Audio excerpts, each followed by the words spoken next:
জৈব পদ্ধতিতে লাউ চাষ করে তাক লাগিয়ে দিয়েছে তরুণ কৃষক। ঘটনাটি ঝালদা থানার ডিবিটিকার গ্রামের।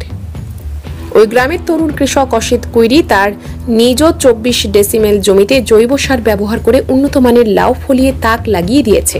সেই লাউ রাজ্যের বাইরেও যাচ্ছে। এই কয়েকদিনে প্রায় 90 থেকে 95 হাজার টাকার লাউ বিক্রি হয়ে গেছে বলে দাবি কৃষকের। মাধ্যমিক পরীক্ষার পর বাবার মৃত্যু হয়, তাই আর পড়াশোনা হয়নি। সংসারের হাল সামলাতে কৃষিকাজে মন দিয়ে আজ আমি একজন কৃষক। তাই যদি কেউ আমার সাথে প্রশিক্ষণ নিতে চায়, তাদের আমি নিঃশুল্ক প্রশিক্ষণ দিতে ইচ্ছুক। এই বিষয়ে গ্রামবাসী মাহালি গড়াই জানান, আমরা দেখে আসছি অসিত ছোট থেকে চাষ করছে। তার বাবার মৃত্যুর পর সে চাষ করে নিজের পায়ে দাঁড়িয়েছে। তার এই চাষের পদ্ধতিতে আমরা গ্রামবাসীরা খুশি। আমি চাষবাসে এলি 1996 সালে মাধ্যমিক দেওয়ার পরে আমার বাবা ডেথ করে, রেজাল্টও আসে নাই। তারপরে পরিবারের অনটনের জন্য, পরিবার চালানোর জন্য তো কোনো নাই, সেই সময় আমি চাষবাসে নামি বাবার দেখা পদ্ধতিতে, সেই অর্গানাইজ পদ্ধতিতে আমরা চাষবাস শুরু করি। এই সিজন হিসাবে চাষ করি। এই বছর যেমন এই সিজনটায় শীতকাল মানে শ্রাবণ মাসটায় লাউটা লাগাইছিলি, এখন ভালো পয়সা হইল। যেমন 1.5 মাস থেকে লাউ তোলা আছে, 80-90 হাজার টাকায় লাউ বিক্রি। 24 ডিসমিল জায়গার উপর লাউ আছে।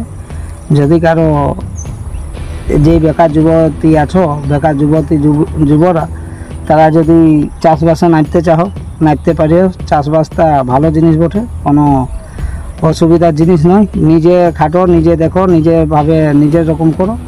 আর নিজের রকম করে নিয়ে যা কিছু টুকটাক পয়সা অর্জন করা, নিজের পরিবারের জন্য সুব্যবস্থা করার পারবেন। কেউ যদি চায় তো আপনি কি প্রশিক্ষণ দেবেন? হ্যাঁ, প্রশিক্ষণ দেবো। আপনি কি সার ব্যবহার করেন? হ্যাঁ, জৈব সার, গোবর সার, কেঁচো সার, এইসব জৈব সার দিয়ে। লাভের মুখ দেখছেন? হ্যাঁ, চাষে লাভের মুখ আছে। কোথায় কোথায় যায় এখান থেকে লাউ? এখান থেকে লাউ যায়, আমি বিকি, যেমন সিলি মার্কেট বিকি, ঝালদা মার্কেট বিকি। এই এখন 2টা মার্কেটে আমি বিকি। বাদবাকি পাইকাররা নিয়ে যায়, বাহির বোকারো যায়, এধারে যেমন রাঁচি যায়, এধারে বিভিন্ন জায়গায় যায়, যে যেথা লেগে পাইকাররা কিনে নিয়ে। ডিবিটিকার গ্রামে অসিত কুইরি ইয়ার ছোটলেই ইয়ার বাবা মারা গিয়েছে, তো সেই এখন চাষের কাজে নেমেছে।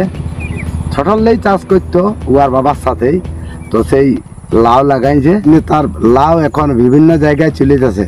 এই জৈব সার করার জন্য লাউটা এখন বহুত মিষ্টি।